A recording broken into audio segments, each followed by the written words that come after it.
Welcome into the Other Side of Tusc podcast. I'm your host, Ryan Pasternak, and we're beginning a series that will bring you a gradient of guests and opportunities from within Tuscarawas County. Throughout these episodes, you'll have a chance to hear from a number of area professionals, from the people who make the stories to the ones that maintain and promote them every day. It's an opportunity to understand what makes Tuscarawas County so special and why we at the Convention and Visitors Bureau work so hard to advertise all that it has to offer. And I may be biased when I say this, but the best way to kick off this new endeavor at the CVB is talking with the director of it, Dee Grossman. It's strange to call Dee a guest on a podcast that she's overseeing, but putting that aside, she's one of those guests that doesn't really require much introduction either. Dee works every day to market the tourism opportunities in Tuscarawas County using whichever avenue can get people out and active in this place we call home. Knowing all that she knows, Dee's one of those people that uses road names instead of landmarks to get you to where you want to go in the county. And if you don't know where that is, I can guarantee you Dee will give you a couple of great ideas in just one breath. Thanks for joining us today, Dee. Oh, anytime, Ryan. And you know, we're sitting here in the CVB offices. This is what you call the small conference room. So I think it's fitting to really start out and talk about the CVB and what it is in this machine that we call Tuscarawas County. What does the CVB do? Well, the Convention and Visitors Bureau first started off way back about 40 years ago in response to the overwhelming amount of requests for information to visit Tuscarawas County. Now remember, 40 years ago we had Trumpet in the Land, a couple of hotels. We had House of Baskets back then. So there was a handful of things. Wore their carvings, but they were in the very first building that you walk into. That was the entire museum. Yeah. We had Breitenbach Winery. That was it. I mean, we didn't have a lot 40 years ago. People started to hear about us, and we started to market it. Yeah, where are those questions coming from? When somebody wants to visit Tuscarawas County, do you have maybe an area of where that comes from most, where these requests are coming from, or is that all over? It's all over. It depends on the event currently that is going on within the community. Like when we have a big car show, like the the Model T convention. Yep. We had 500 people from all over the nation and the world. We Wow. had some international guests at that point who are Model T collectors. There's amazing But things. generally, they're in a 100 to 120 mile driving radius. Okay. That allows them the opportunity to come, visit, spend some dollars, and then go home if they want to. Or they come, they visit. Oh, there's so much to see and do. Let's stay overnight at one of the area hotels. And so it generally is that driving destination. But we market as far away as Chicago, Detroit, Philadelphia, Virginia, West Virginia, North Carolina. I have a person currently right now at the Virginia Motor Coach Show, and those are motor coach tour operators from all over the nation. Is that surprising for people to hear when they learn about how far out these requests are going? I mean, as somebody who lives in Tuscarawas County, I think we have all of these great things, but I'm not sure what that looks like to the outside world. I think it's surprising to two groups of people, outsiders and insiders. You know, I hear every day when people walk in the door and they're like, oh, this is kind of cool. How long have you been here? 40 years. Oh, well, what do you do? And we tell them, and they're surprised because they know of our attraction. They don't think of Tuscarora Park as an attraction. They think of it as their park. It's the park. They don't think of Trumpet in the Land as the longest running outdoor drama in the state of Ohio. They think of it as, you know, the drama that we go to every year. Mm-hmm. So I don't think that they think like a resident, which is very typical. It isn't just Tuscarawas County. It's every county has residents that think like that. You know, when you go to the Air and Space Museum in Dayton and you say to someone at the front desk, oh, we're going to the Air and Space Museum, and they think, oh, I've never been there. And I think, really? It's the world's biggest free museum and you've never been there? It's a typical human behavior. Sure. And speaking of this being here for 40 years, the Convention and Visitors Bureau, how has your job and the job of the CVB changed? Oh, gosh. Well, when we first started out, we had visitors guides and a phone. We didn't have computers. Mm-hmm. We didn't have the internet. I remember when we first got our 800 number, we didn't even have an 800 number. And it was a separate line. You couldn't interface it with your regular line, so you had a separate phone.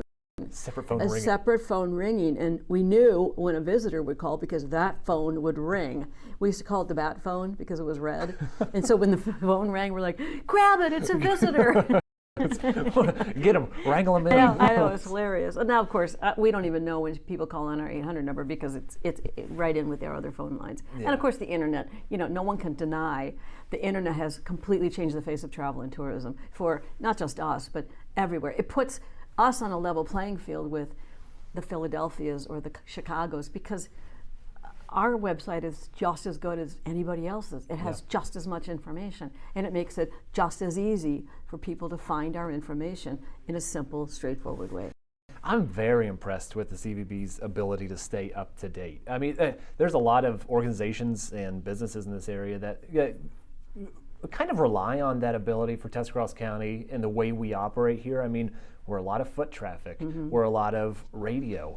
And you guys are also, you're doing that, but you're reaching beyond. You are in the 21st century. If anybody walks in lately, you see how dedicated you are to staying relevant and staying up to date, just even by your facade on the front of the building. Well, it's completely by design because all of us in this building go to different travel and tourism conferences. I just got back from Travel and Tourism Research Association. I try to attend that every year.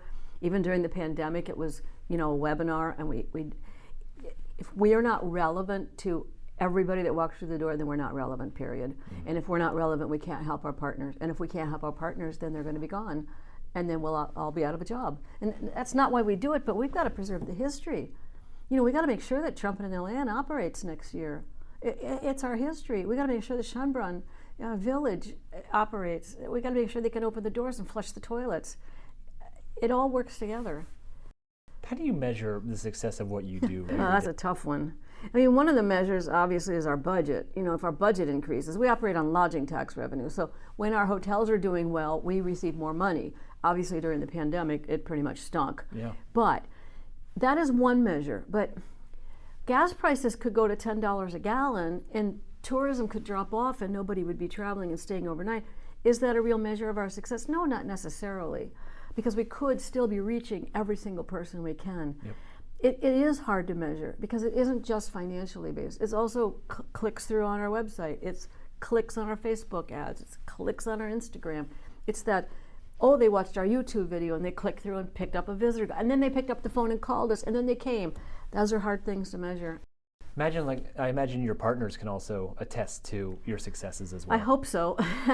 I know in the last 4 or so years, they've received a lot of grant money from us. So I think they recognize that our funding is level and stable, and that helps them because they get additional money for marketing. And so I also think that when they get money for marketing, they can see a better measure for their own selves. I know that the Denison Railroad Depot Museum currently is marketing and advertising on television. They've never been able to do that. Yeah. So they're advertising on television because we've given them some grant money. And when you go to Facebook, they're all over Facebook right now. If they don't sell every single seat on their Polar Express, I'll be surprised. That is amazing attraction. I imagine a busy time for you too when you have so many people coming from so far away, and now it's even more isolated. I mean, that's the place for the Polar Express experience. It is. And the second part of measuring is getting people to recognize who we are. Typically, convention and visitors bureaus do not market to their local community. They're not our market. But I would say 8 or so years ago, there was a shift in philosophy with convention and visitors bureaus in that if local residents don't know what you do, then they perceive that you're doing nothing. And obviously, you've seen enough of what we do that that's not true. But if we don't tell them what we're doing, they don't know. So we developed the Travel Tusc ticket program where we give free tickets to residents. And I think that has begun the conversation with our local residents, and they see more of what we're doing. And it's at no cost to them because they're not staying in our local hotels. I would think that this is a pretty selfless job. You want to promote yourselves, but really your job is promoting Tuscarawas County as a whole and the attractions that are run elsewhere by your partners, but not by the CVB. So a lot of the material that's out to advertise it, a lot of just the reminders for our residents here to go to these attractions, that's coming from you, but it's sending them elsewhere. Yeah, so it is. Because we don't sell a product. Yeah. Everything we do is for free. Yeah, the product is around us. The product is where we live. around us. Again, but though if we don't help them succeed, then we have less to promote. Yeah. And speaking about what you do really leads to Who are you? And anybody who doesn't know, it doesn't take long, I think, to figure out who Dee Grossman is. You're a well-known name in this county because you're promoting everything that happens. It's funny you mention that because a lot of people will come up to me and say, "Oh, you're Dee Grossman, aren't you?" I'm like, "Yeah." And I have this deer in the headlight look because I don't know who they are. "Oh, I'm so-and-so's daughter," and I'm like, "Oh, great to meet you." Fantastic. Yeah, fantastic. But there's lots of people that don't know who I am, and that's okay too. Well, let's fill them in then. How long have you been doing this 37 job? years. As the director or as a CVB employee? As the director. The director, and we've existed around the CVB 40. for 40 yes. even. I'm the first full-time director at this Convention and Visitors Bureau. What has that been like? What's committed you so much to this job? You know, I tell this story, and lots of people have heard this story. When I got this job, I had a really good full-time job, and I took this job thinking I would keep it for 5 years until I found a better job. And the plain fact is, this is the best job I've ever had. Really? Yeah. What makes it that way? Every day is different. Yeah. I've worked at jobs where I worked at a printing company. Oh my God, it was horrible. Every day was the same thing. We would collate papers. It was just painful to go in. Yeah. Every day is different. Today it's been a crazy menagerie of people walk in. We just almost finished a renovation. So people walk by and they're like, "Oh, that looks new. Let's go in." People are so excited. We walk them through. We brought some artwork from the back of the building to the front of the building. People are captured by that, and they're like, "Oh, I never knew you had those." And I said, "They've been on the walls for 20 years, but they just don't walk. This is a big building." So yeah. You're looking around this room. We've got a lot of artwork that we have to sift through yet and figure out what to do with it. But we're waiting on some painters. And this is the museum itself. It is a museum in a great itself. way. It is a museum. We tend to be the collector of stuff, which most museums are. We have a lot of old photographs, artwork. Some of these pictures were at the old Denny's restaurant that was up in Dover, which no longer exists. They were going to pitch these pictures. I got them all for $300. There's at least 30 of them. $300 was expensive, but we got them 25 years ago, and I thought somebody's got to capture these. But if you look at them, they're the airport from 1947. You know, they're one of the original pictures from Trump and the Land. We're looking at the original depot down at Warther Museums. I mean, it's in Schönbrunn. It's just a menagerie of stuff. We've got all of the forts of Tuscarawas County. We've got oil paintings and postcards, and yeah, it is like a museum. But again, in such a great way because it's the legacy of what you do. And you could have done this anywhere. Why the Tuscarawas County Convention and Visitors Bureau? I was here. I lived here. I live here. I was working at the Bargain Hunter, and I got out and saw practically every business in Tuscarawas County because I was doing sales. And I thought, this is a great community. I also had an associate's degree at that time, and when they were interviewing for positions, they wanted someone with a degree, and I was practically the only one that had a degree at that time. Remember, that was the mid-'80s. Yeah. Since then, I've gotten a bachelor's and a master's degree, but it hasn't really helped me from a tourism perspective, but it has from a credibility standpoint, I think. Sure, and you have to apply a lot of that credibility to what you do. I think so, yeah. So is it, in your opinion, what makes Tuscarawas County special? Well, now, I'm going to use the word unique, and I hate that word, because unique is not a unique word. Everybody overuses the word unique. But we have 2 historic landmarks. No other county in Ohio has it. There's only 74 historic landmarks in the whole state of Ohio. We have 2 of them right here.